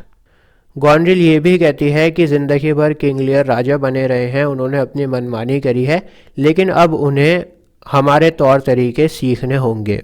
दोस्तों ये सब बातें गॉनरिल एक ख़त में लिख देती है और अपने नौकर को बुला के वो ख़त दे देती है और कहती है अपने नौकर से कि ये ख़त रैगन के पास किंग लियर से पहले पहुंच जाना चाहिए। अब दोस्तों उस नौकर से पहले रैगन के महल पर कैस पहुंच जाता है। कैस जब रैगन के नौकर को देखता है आता हुआ तो वो समझ जाता है कि दाल में कुछ ना कुछ काला है और कैस उस नौकर को पीटने लगता है। रैगन कैस को जंजीर से बंधवा देती है। इसके बाद किंग लियर वहां पर पहुंचता है। किंग लियर कैस को जंजीर से बंधा हुआ देखता है और वो समझ जाता है कि यहाँ पर भी हालात नहीं सुधरने वाले, ये वाली जो बेटी है ये भी मक्कार है, ये भी मेरे साथ ऐसा ही सलूक करने वाली है। अब दोस्तों इसी बीच गॉन्ड्रिल रैगन के महल में पहुंचती है। रैगन अपने फादर को इग्नोर कर देती है और गॉन्ड्रिल से गले मिलने लगती है, उसका वेलकम करने लगती है। इसके बाद दोस्तों रैगन किंग लियर से कहती है कि आपको गॉन्ड्रिल से माफ़ी मांगनी चाहिए और अगर आपको मेरे महल में रहना है तो मेरे अंडर रहना होगा और मेरी आज्ञा माननी होगी। दोस्तों अपनी दोनों बेटियों के इस बर्ताव से किंग लियर बहुत दुखी हो जाता है और उसको अपनी सबसे छोटी बेटी कॉर्डेलिया की याद सताती है। इसके बाद बारिश होने लगती है, सभी लोग महल के अंदर चले जाते हैं, लेकिन किंग लियर बाहर खड़ा रहता है और वो वहीं बारिश में तूफान में खड़ा हुआ है और भीग रहा है। कैस किंग लियर को जंगल में ले जाता है और डोवर कैसल नाम की एक जगह पर ठहरवाता है। इसके बाद केस फ्रांस में जाता है कॉर्डेलिया के पास। कैस कॉर्डेलिया को बताता है कि तुम्हारे फादर के साथ तुम्हारी दोनों बहनें क्या क्या कर रही हैं और तुम्हारी फादर की कितनी ख़राब कंडीशन हो गई है। कॉर्डेलिया को ये सारी बातें सुनकर रोना आ जाता है। कॉर्डेलिया अपने हस्बैंड प्रिंस ऑफ फ्रांस से कहती है कि आर्मी को तैयार करो और कॉर्डेलिया प्रिंस ऑफ फ्रांस की आर्मी तैयार करने के बाद इंग्लैंड चल पड़ती है अपनी दोनों बहनों को सबक सिखाने के लिए। दोस्तों किंग लियर अब पागल हो चुका है। किंग लियर चिल्लाता रहता है कि मैं राजा हूँ, मैं राजा हूँ। कॉर्डेलिया जब अपने फादर की ये कंडीशन देखती है तो उसे बहुत दुख होता है। कॉर्डेलिया अपने फादर की बहुत खिदमत करती है, उसकी बहुत केयर करती है और कॉर्डेलिया के प्यार से किंग लियर ठीक हो जाता है। अब दोस्तों कहानी के एंड में लड़ाइयाँ शुरू होती हैं। मैं आपको कुछ और कैरेक्टर्स से इंट्रोड्यूस करवाता हूँ। किंग लियर के किंगडम के पड़ोस में ही अर्ल ऑफ ग्लूसेस्टर रहता है। ये बंदा किंग लियर का बहुत अच्छा दोस्त था, लेकिन दोस्तों जिस तरह किंग लियर ने अपनी तीनों बेटियों में से सही बेटी चुनने में नाकाम रहा था, किंग लियर अपनी सही बेटे को नहीं चुन पाया था, इसी तरह अर्ल ऑफ ग्लूसेस्टर भी अपने सही बेटे को चुनने में नाकाम हो जाता है। अर्ल ऑफ ग्लूसेस्टर के दो बेटे हैं, एक का नाम है एडगर और दूसरे का नाम है एडमंड। एडगर अच्छा लड़का है और एडमंड मक्कार लड़का है। एडगर ग्लूसेस्टर का जायज़ बेटा है और एडमंड ग्लूसेस्टर का नाजायज़ औलाद है। दोस्तों यहाँ पर मैं आपको एक बात और बता दूं, गॉन्ड्रिल और रैगन ये दोनों भी एडमंड की दीवानी हो गई हैं क्योंकि एडमंड बड़ा खूबसूरत है। हालांकि गॉन्ड्रिल और रैगन दोनों शादीशुदा हैं, इन दोनों की शादी हो चुकी है, लेकिन फिर भी ये दोनों एडमंड के साथ अफेयर चलाना चाहती हैं। दोस्तों ये तीनों मिलकर, गॉन्ड्रिल, रैगन और एडमंड, ये तीनों मिलकर कॉर्डेलिया की आर्मी पर अटैक कर देते हैं। एडमंड कॉर्डेलिया को हरा देता है और कॉर्डेलिया और किंग लियर को बंदी बनाकर ले आता है। अब दोस्तों कहानी में कत्ल होना शुरू होते हैं। शेक्सपियर की ट्रेजेडी हो और खून खराबा ना हो, ऐसा हो ही नहीं सकता। सबसे पहले एडगर और एडमंड दोनों भाइयों की लड़ाई होती है। एडगर एडमंड को मार देता है। गॉन्ड्रिल भी अपनी बहन रैगन को जहर देकर मार देती है क्योंकि दोस्तों इन दोनों के बीच में भी एडमंड को लेकर लड़ाई हो जाती है। ये दोनों एडमंड के लिए एक दूसरे से जेलियस फील करती हैं, तो गॉन्ड्रिल अपनी बहन को जहर दे देती है और रैगन भी मर जाती है। इसके बाद गॉन्ड्रिल का जो हस्बैंड होता है उसको गॉन्ड्रिल की सारी सच्चाई पता लग जाती है। एल्बनी को पता लग जाता है कि उसकी वाइफ गॉन्ड्रिल बेवफा है और वो एडमंड से मोहब्बत करती है। इसके बाद दोस्तों गॉन्ड्रिल भी सुसाइड कर लेती है। अगला नंबर होता है कॉर्डेलिया का। कॉर्डेलिया बंधी बनी हुई मर जाती है। जब ये बात किंग लियर को पता लगती है कि उसकी बेटी मर गई है तो वो भी गम में मर जाता है। तो दोस्तों इस तरह पूरी स्टेज लाशों से सज जाती है। एक के बाद एक सभी कैरेक्टर्स मर जाते हैं और ड्रामा के लास्ट में ड्यूक ऑफ एल्बनी जो कि गॉन्ड्रिल का हस्बैंड था, एडगर जो कि एडमंड का भाई था और केंट जो कि किंग लियर का वफादार दरबारी था, ये तीनों मिलकर किंगडम को चलाते हैं।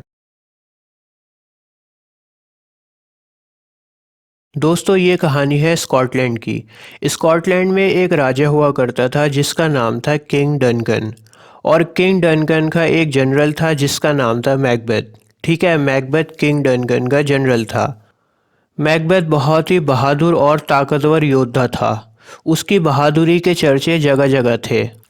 एक बार क्या होता है दोस्तों, स्कॉटलैंड के ऊपर आयरलैंड और नॉर्वे दोनों मिलकर हमला कर देते हैं। किंग डनकन मैकबेथ को भेजते हैं लड़ने के लिए। पूरी जो लड़ाई की जिम्मेदारी है किंग डनकन मैकबेथ के कंधों पर डाल देते हैं। मैकबेथ बहुत बहादुरी से लड़ता है और अपने देश को, स्कॉटलैंड को बचा लेता है। आयरलैंड और नॉर्वे के हमले से बचा लेता है अपने देश स्कॉटलैंड को। दोस्तों, आयरलैंड और नॉर्वे को हराने के बाद मैकबेथ वापस आ रहा होता है अपनी सेना के साथ, वापस घर पर आ रहा होता है और रास्ते में एक दलदल आती है। दलदल को क्रॉस करने के बाद मैकबेथ को 3 चुड़ैलें मिलती हैं। चुड़ैलें बहुत डरावनी होती हैं और ऐसा लग रहा होता है जैसे कोई कब्र से उठकर खड़ा हो गया हो। अच्छा दोस्तों, जब मैकबेथ को ये चुड़ैलें मिली हैं ना, तो उसके साथ एक बंदा और होता है, उसका सेनापति होता है जिसका नाम है बैंक्यू। बैंक्यू मैकबेथ का सेनापति है। ये दोनों साथ में होते हैं। मैकबेथ चुड़ैले से पूछता है कि तुम कौन हो। चुड़ैलें मैकबेथ को उसका फ्यूचर बताती हैं। चुड़ैलें मैकबेथ को और बैंक्यू से कहती हैं कि मैकबेथ को थीन ऑफ कैडर बनाया जाएगा और इसके बाद मैकबेथ स्कॉटलैंड का राजा बन जाएगा। इसके बाद चुड़ैलें बैंक्यू से कहती हैं कि तुम किंग बनने की लाइन में तो होगे, लेकिन तुम कभी भी किंग नहीं बन पाओगे। तुम्हारा जो बेटा होगा वो किंग बनेगा। मैकबेथ किंग बनेगा और मैकबेथ के बाद फिर तुम्हारा बेटा किंग बनेगा। और जब ये तीनों चुड़ैलें भविष्यवाणी कर देती हैं तो इसके बाद ये तीनों गायब हो जाती हैं। मैकबेथ और बैंक्यू सोचते हैं कि क्या फजूल की बातें हैं ये, और चुड़ैलों की भविष्यवाणी को वो इग्नोर कर देते हैं। लेकिन दोस्तों, तभी किंग डनकन के कुछ आदमी मैकबेथ के पास आते हैं और उसे बधाई देते हैं युद्ध में जीतने की, और मैकबेथ को बताते हैं कि राजा तुमसे बहुत खुश हैं और राजा ने तुम्हें थीन ऑफ कैडर बना दिया है। दोस्तों, चुड़ैलों ने भी यही भविष्यवाणी करी थी कि मैकबेथ तुम थीन ऑफ कैडर बनोगे, और उन चुड़ैलों की भविष्यवाणी सच हो गई है। मैकबेथ को अब चुड़ैलों की भविष्यवाणी पर भरोसा होने लगता है, क्योंकि चुड़ैलों ने जैसा कहा था वैसा ही हुआ है। और अब मैकबेथ के अंदर एक्साइटमेंट पैदा हो जाती है किंग बनने की। उसको राजा बनना है, क्योंकि चुड़ैलों ने कहा था कि तुम थीन ऑफ कैडर बनने के बाद किंग बनोगे, तो अब उसे किंग बनने की एक्साइटमेंट है। अब दोस्तों, इसके बाद मैकबेथ किंग डनकन से जाकर मिलता है। किंग डनकन फैसला करते हैं कि वो मैकबेथ के साथ उसके घर में, मैकबेथ के घर में रात का खाना खाएगा। दोस्तों, मैकबेथ ये सारी बातें ख़त में लिखता है और अपनी वाइफ को भेज देता है। मैकबेथ ख़त में लिखता है कि कैसे कैसे उसको चुड़ैलें मिली, उन चुड़ैलों ने क्या क्या बातें करी, क्या भविष्यवाणी करी, और उन चुड़ैलों ने ये भी बताया कि मैकबेथ राजा बनेगा स्कॉटलैंड का। मैकबेथ ख़त में ये भी बताता है अपनी वाइफ को कि किंग डनकन हमारे साथ डिनर करेंगे हमारे महल में। अब दोस्तों, जब ये बातें लेडी मैकबेथ को पता लगती हैं तो उसका शातिर दिमाग सोचता है कि क्यों ना हम किंग डनकन का मर्डर कर दें, और किंग डनकन के मर्डर के बाद मैकबेथ किंग बन जाएगा। क्योंकि चुड़ैलों ने कहा है कि मैकबेथ स्कॉटलैंड का किंग बनेगा, तो हम किंग डनकन को मार देते हैं। लेडी मैकबेथ बहुत ज़्यादा एक्साइटेड है मैकबेथ को किंग बनता हुआ देखने के लिए। लेडी मैकबेथ मैकबेथ को इंसिस्ट करती है, उसे ज़ोर देती है कि तुम किंग डनकन का मर्डर कर दो। किंग डनकन, जैसा कि मैंने आपको बताया, उस रात मैकबेथ के घर पर आते हैं खाना खाने के लिए। तो अब मैकबेथ और उसकी वाइफ लेडी मैकबेथ दोनों प्लान बनाते हैं कि किंग डनकन को उस रात ही मार दिया जाए। मौका बड़ा अच्छा है, उनके घर पर किंग डनकन आया हुआ है। मैकबेथ और उसकी वाइफ दोनों प्लान बनाते हैं कि हम किंग डनकन के ऑफिसर्स को शराब पिला देंगे, उन्हें मदहोश कर देंगे, और इसके बाद हम किंग डनकन को मार देंगे, और किंग डनकन के मर्डर का इल्ज़ाम हम किंग डनकन के ऑफिसर्स के ऊपर लगा देंगे। ठीक है, ये अभी इन्होंने प्लान बनाया है कि किंग डनकन के ऑफिसर्स को शराब पिला देंगे, फिर किंग डनकन को मार देंगे, और किंग डनकन के मर्डर का इल्ज़ाम किंग डनकन के ऑफिसर्स पर लगा देंगे। अब दोस्तों, रात के अंधेरे में मैकबेथ किंग डनकन को चुपके से चाकू मार देता है। अगली सुबह जब पता लगता है कि किंग डनकन मर चुके हैं, उनका मर्डर हो गया, तो सब जगह खलबली मच जाती है, सब जगह शोर शराबा मच जाता है। मैकबेथ किंग डनकन के ऑफिसर्स को जान से मार देता है और कहता है कि किंग डनकन का मर्डर इन्हीं ऑफिसर्स ने किया था, इसलिए मैंने इन्हें मार दिया। दोस्तों, यहाँ पर मैं आपको बता दूं कि किंग डनकन के 2 नौजवान बेटे हैं, मैल्कम और डॉनलबेन। ये दोनों बड़े डरपोक हैं और ये दोनों अपने बाप की डेथ का सुनकर बड़ा डर जाते हैं और ये स्कॉटलैंड को छोड़कर भाग जाते हैं। ये दोनों सोचते हैं कि जिसने हमारे बाप का मर्डर किया है वो बंदा हमें भी मार देगा जान से। इसलिए मैल्कम इंग्लैंड में भाग जाता है और डॉलेबिन आयरलैंड में भाग जाता है। अब दोस्तों मैकबेथ ने किंग डनकन को तो मार दिया, लेकिन एक डर है जो उसे सता रहा है। मैकबेथ सोचता है कि मेरे किंग बनने के बाद कहीं बैंको का बेटा मुझसे किंगशिप ना छीन ले, क्योंकि जैसा चुड़ैलों ने बताया था कि बैंको तो किंग नहीं बनेगा, लेकिन बैंको का जो बेटा है वो किंग बनेगा मैकबेथ के बाद। तो मैकबेथ को डर लग रहा है कि बैंको का बेटा कहीं मुझसे किंगशिप ना छीन ले। तो मैकबेथ क्या करता है, मैकबेथ कुछ मर्डरर्स को बुलाता है और उनसे कहता है कि बैंको और उसके बेटे को कत्ल कर दो, उनका मर्डर कर दो। बैंको के बेटे का नाम मैं आपको बता दूं, उसके बेटे का नाम है फ्लैंस। अब दोस्तों मर्डरर्स बैंको का मर्डर कर देते हैं, लेकिन उसका जो बेटा है ना फ्लैंस, वो भाग जाता है। उसको मर्डरर्स नहीं मार पाते, वो बच जाता है। मैकबेथ को जब ये बात पता लगती है कि बैंको का बेटा फ्लैंस बच गया, तो वो बहुत बहुत गुस्सा होता है, क्योंकि मेन तो वही है जिसको मारना था। अब दोस्तों उस रात बैंको का भूत मैकबेथ के पास आता है। मैकबेथ बैंको के भूत को देखकर बहुत डर जाता है, कपकपा जाता है उसके भूत को देखकर और बड़बड़ाने लगता है। मैकबेथ की वाइफ मैकबेथ को चुप कराने की कोशिश करती है, लेकिन मैकबेथ बहुत ज़्यादा डर गया है बैंको का भूत को देखकर। मैकबेथ डरा हुआ सहमा हुआ गुफाओं में जाता है चुड़ैलों से मिलने के लिए। ये वही चुड़ैलें हैं जिन्होंने भविष्यवाणी करी थी। चुड़ैलें मैकबेथ को राक्षस और आत्माओं से मिलवाती हैं। राक्षस और आत्माएं मैकबेथ को बताते हैं कि तुम्हें मैकडफ से बचकर रहना है। मैकडफ दोस्तों स्कॉटिश नोबलमैन है। तो पहली भविष्यवाणी ये लोग करते हैं कि तुम्हें मैकडफ से बचकर रहना है। दूसरी भविष्यवाणी वो लोग करते हैं कि मैकबेथ तुम्हें कोई भी औरत से जन्म लिया हुआ नहीं मार सकता। जिसे औरत ने जना है वो तुम्हें नहीं मार सकता। तो ये दूसरी भविष्यवाणी हो गई।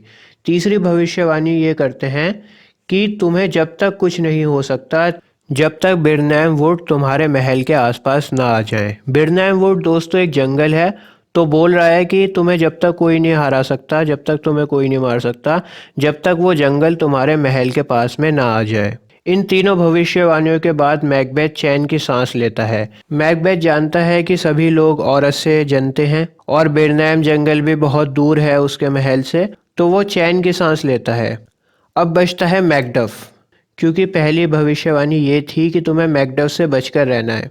तो मैकबेथ क्या करता है, ऑर्डर देता है अपने सिपाहियों को कि मैकडफ के महल पर कब्जा कर लिया जाए और मैकडफ की बीवी बच्चों को जान से मार दिया जाए। जब यह खबर मैकडफ को पता लगती है कि उसके महल पर कब्जा कर लिया है मैकबेथ ने और उसकी बीवी बच्चों को जान से मरवा दिया गया है, तो उसका खून खौल जाता है और मैकडफ मैकबेथ के खून का प्यासा बन जाता है। मैकडफ में बदले की आंख सुलगने लगती है। अब दोस्तों मैल्कम और मैकडफ दोनों मिलकर आर्मी तैयार करते हैं। मैल्कम दोस्तों किंग डनकन का बेटा है, जो भाग गया था ना स्कॉटलैंड से, इंग्लैंड में भाग गया था अपने बाप का मर्डर सुन के। तो ये किंग डनकन का बेटा है मैल्कम, और ये दोनों मिलकर आर्मी बनाते हैं, मैल्कम और मैकडफ, और अपनी आर्मी को स्कॉटलैंड की तरफ लेकर बढ़ते हैं मैकबेथ के खिलाफ। दोस्तों मैकडफ जिस तरह स्कॉटलैंड का नोबल है, इसी तरह बहुत सारे नोबल्स हैं। तो वो सब नोबल्स मैकबेथ के ख़िलाफ़ हो जाते हैं और लड़ाई में मैकडफ का साथ देते हैं।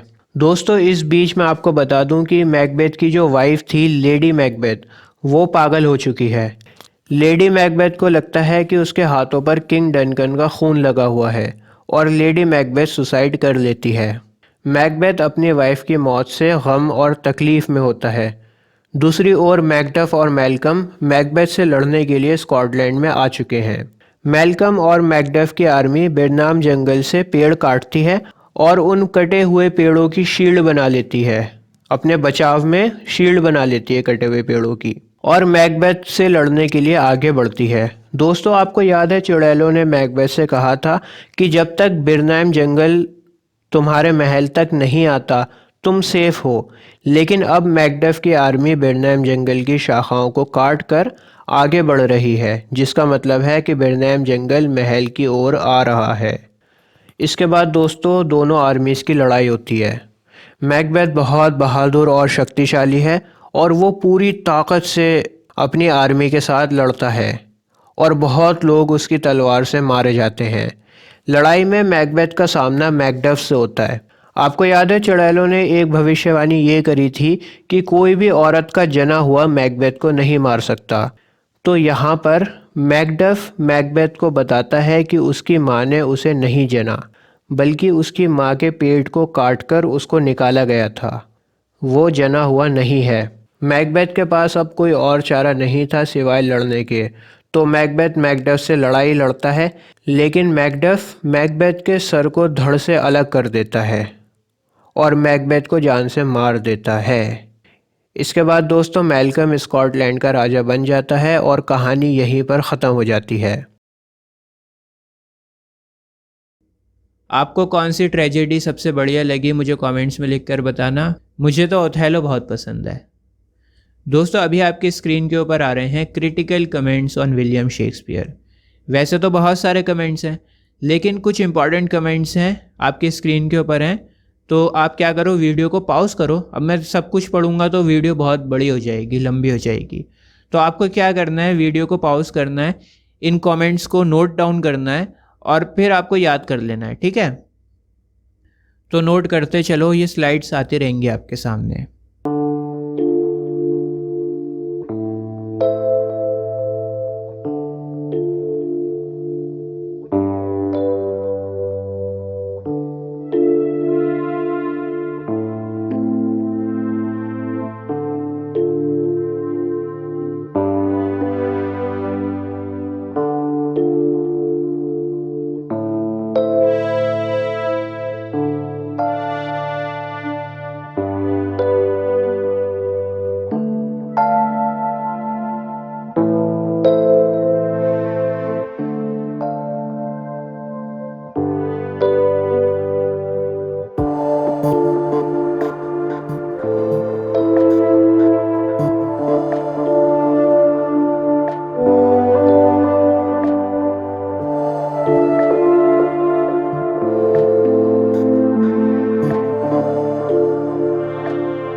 अब आपकी स्क्रीन पर आएंगी डेट्स ऑफ प्लेस। ये भी बहुत इंपॉर्टेंट है, स्क्रीनशॉट ले लो इसका, एक काम करो।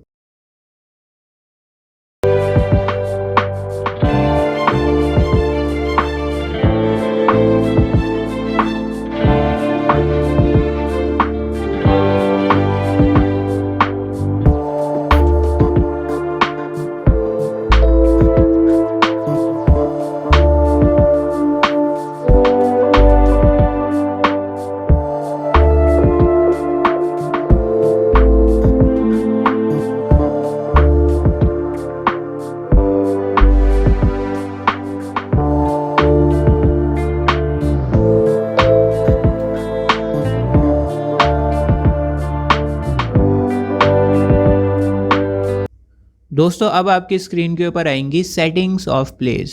नोट्स बनाते चलना इनके इम्पॉर्टेंट है।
नेक्स्ट है शेक्सपियर फूल्स या फिर क्लाउन्स।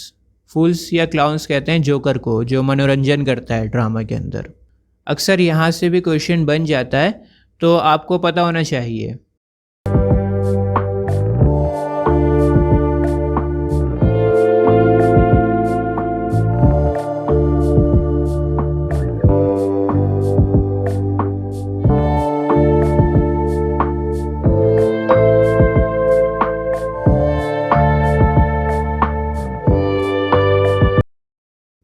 अब हम देखते हैं कि शेक्सपियर के ऊपर कौन कौन सी किताबें लिखी गई हैं। वैसे तो दुनिया भर की किताबें शेक्सपियर के ऊपर लिखी जा रही हैं और लिखी गई हैं, लेकिन हम सिर्फ वो पढ़ेंगे जो इम्पॉर्टेंट है। तो अभी आपकी स्क्रीन के ऊपर इम्पॉर्टेंट बुक्स आ रही हैं, आप इनको नोट कर सकते हो या स्क्रीनशॉट ले सकते हो।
दोस्तों अभी आपकी स्क्रीन के ऊपर जो हैंडराइटिंग आ रही है, ये हैंडराइटिंग है शेक्सपियर की। हिस्टोरियंस ने अभी तक 6 सिग्नेचर्स को कलेक्ट किया है और ये 6 सिग्नेचर्स शेक्सपियर के लीगल डॉक्यूमेंट्स या फिर कॉन्ट्रैक्ट्स पर साइन किए गए थे। लेकिन प्रॉब्लम यहाँ पर यह है कि इतना बड़ा राइटर जिसका नाम सारी दुनिया में है, 154 सोनेट्स लिखे हैं, 37 प्लेस को उसने लिखा है, लेकिन उसने अपने सिग्नेचर्स में नाम की स्पेलिंग को गलत लिख रखा है। आपकी स्क्रीन पर अभी ये स्पेलिंग्स आ रही हैं, ये स्पेलिंग्स हिस्टोरियंस ने निकाली हैं सिग्नेचर्स को स्टडी करके, और एक भी स्पेलिंग ठीक नहीं है और अलग अलग है। चलो अगर स्पेलिंग गलत भी होती तब भी कोई बात नहीं, लेकिन अलग अलग स्पेलिंग्स हैं। तो आपको क्या लगता है कि शेक्सपियर ने स्पेलिंग्स ठीक क्यों नहीं लिखी? क्या उन्हें अपने नाम की स्पेलिंग भी नहीं आती थी? क्योंकि इस तरह का डिबेट अभी तक चल रहा है कि शेक्सपियर ने कोई भी वर्क नहीं लिखा अपनी ज़िंदगी में, उन्होंने दूसरों के वर्क्स का क्रेडिट ले लिया है।